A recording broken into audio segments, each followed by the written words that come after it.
Halo, selamat malam semuanya. Perkenalkan nama saya Angeline, MPM 2142-021 dari kelas 5 KMC. Nah, di video kali ini saya akan membahas mengenai hukum bisnis.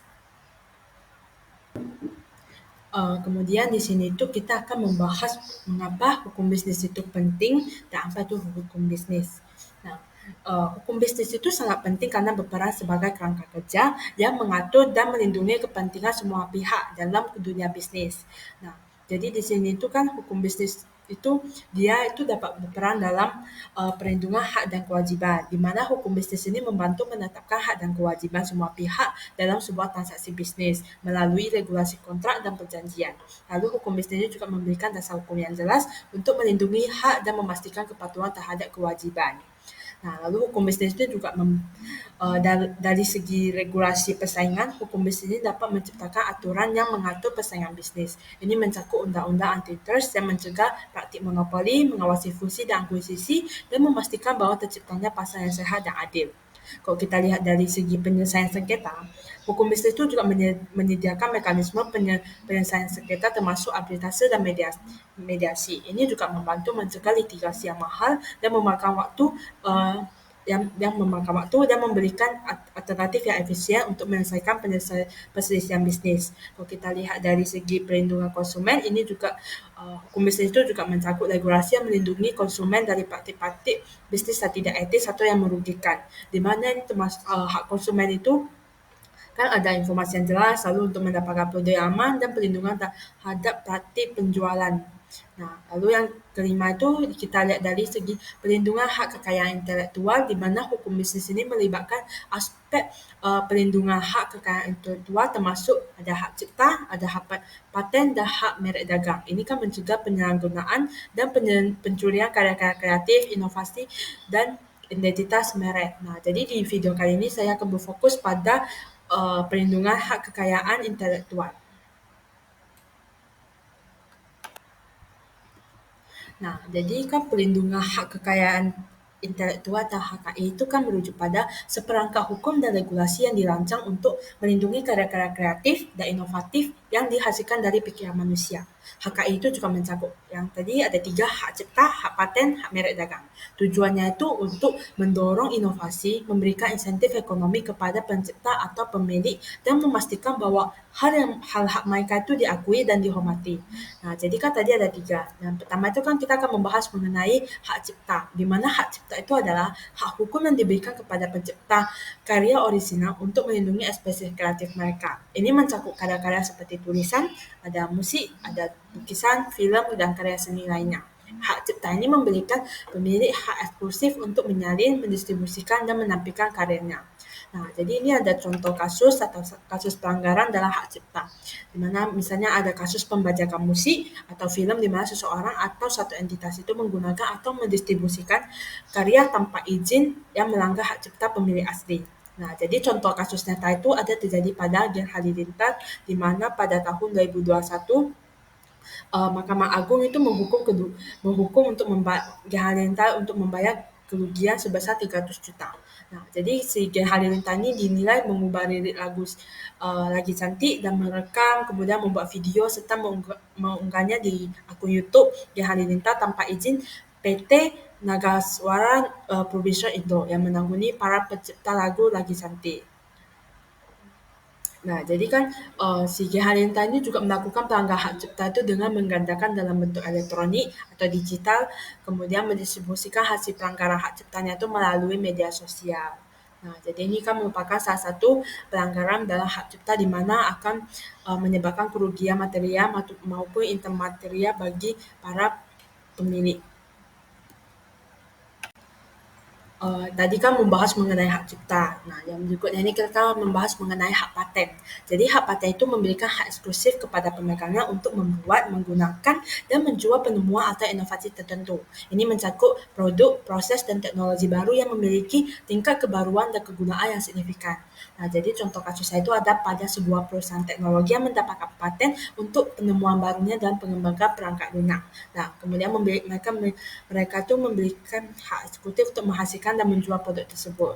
Nah, jadi kasus pelanggarannya ada pada Apple dan Samsung, di mana Apple itu kan perusahaan dari Amerika, kemudian Samsung itu kan perusahaan dari Korea. Nah, jadi pada tanggal 15 April 2017 itu yang dilansir dari laman BBC, si juri di sebuah pengadilan di Silicon Valley itu memberikan tuntutan sebesar 3,3 triliun kepada Samsung karena mereka mencipta sejumlah fitur yang pada ponsel iPhone dan tablet iPad untuk ponsel keluar terbarunya. Nah, jadi pengadilan pun memutuskan bahwa si Samsung ini harus membayar tuntutan tersebut.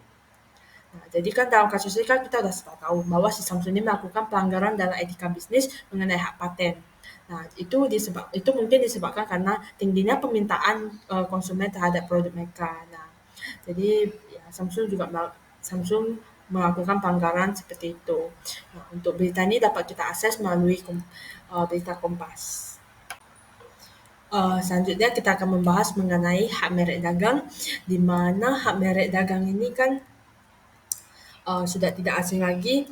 Ini adalah hak memberikan pemiliknya hak eksklusif untuk menggunakan merek tertentu untuk mengidentifikasi produk jasa mereka. Ini mencakup nama merek, logo, dan elemen desain yang membedakan produk dengan yang lain. Nah, contoh kasusnya itu ada terjadi pada perselisihan merek antara dua perusahaan yang menggunakan nama atau logo yang sangat mirip. Hak merek dagang ini memberikan perlindungan terhadap pengguna merek yang dapat menyesatkan konsumen atau menciptakan kebingungan. Nah, jadi kan untuk hak milik dagang ini contoh kasusnya mungkin tidak asing lagi, di mana ada kasus ayam geprek bungsu. Nah, jadi itu contoh kasusnya itu yang pada dunia nyata itu di mana pada tanggal 22 Agustus 2019 si Ruben Onsu pemilik geprek bungsu ini dia mengajukan gugatan dengan register nomor 57 Jakarta Pusat terhadap ayam geprek bungsu. Nah, jadi gugatan ini kan melibatkan PT ayam geprek bungsu Beni Sujono.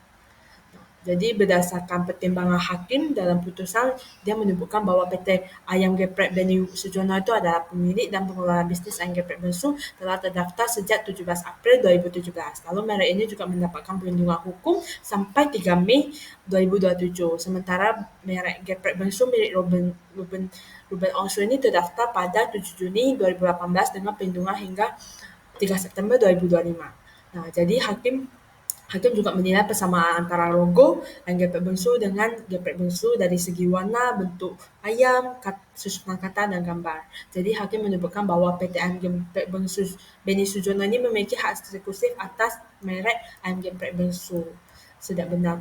Nah, jadi untuk keseluruhan kronologi kasus geprek bengsu ini juga mencerminkan perseteruan antara Ruben Onsu dan PT Ayam Geprek Bengsu Beni Jono terkait kepemilikan merek dan pengadilan juga menemukan bahwa PT Ayam Geprek Bengsu Beni Sujono itu adalah pemilik sah dari Ayam Geprek Bengsu.